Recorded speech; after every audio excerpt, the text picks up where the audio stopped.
كام مرة قلت لنفسك المرة دي هبدأ وأكمل للنهاية؟ وكام مرة وقفت فجأة وكأنك نسيت الهدف؟ مشكلتنا مش في الحماس الأولاني أو الإرادة اللي بتبدأ بيها، المشكلة بتكون في اللي بيحصل بعد كده. تعالوا نشوف ليه مش بنكمل هدفنا.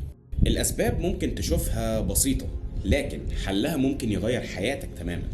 أول حاجة إن الهدف مش واضح كفاية. لما تكون مش محدد هدفك بالتفصيل بتبقى زي اللي ماشي من غير خريطة. حاول تحدد هدفك بوضوح، زي أنا عايز أخس 5 كيلو في شهرين، بدل ما تقول أنا عايز أخس وخلاص. تاني حاجة وهي عدم وجود خطة واضحة. الأهداف الكبيرة محتاجة خطوات صغيرة، ومن غير خطة أنت بتتوه في النص. قسم هدفك لمهام صغيرة تقدر تعملها في اليوم أو في الأسبوع. تالت حاجة ودي تقريبا كلنا بنقع فيها وهي المماطلة والتسويف. هبدأ بكرة، طب شوية كده، طب لما اعمل قهوه، طب لما اقوم ارمي الزباله. الحاجات دي كلها بتضيع سنين من حياتك. الحل انك تبدا بخطوه صغيره جدا حتى لو كانت بسيطه، بس الاهم من ده كله انك تبدا. رابع حاجه ودي فعلا بشوفها في ناس كتير وهي الخوف من الفشل. الخوف ده بالذات ممكن يخليك تقف من قبل ما تبدا. الحل اعتبر الفشل ده درس في حياتك بتعدي بيه. كل مره تفشل فيها اعتبرها حاجه بتتعلمها جديده وبتقربك لهدفك. خامس حاجه وهي غياب الحافز. دايما لما مش بتلاقي نتيجه سريعه بتخسر حماسك. الحل انك تكافئ نفسك على الانجازات الصغيره حتى لو كانت بسيطه، بس ده هيحفزك في كل مره بتحاول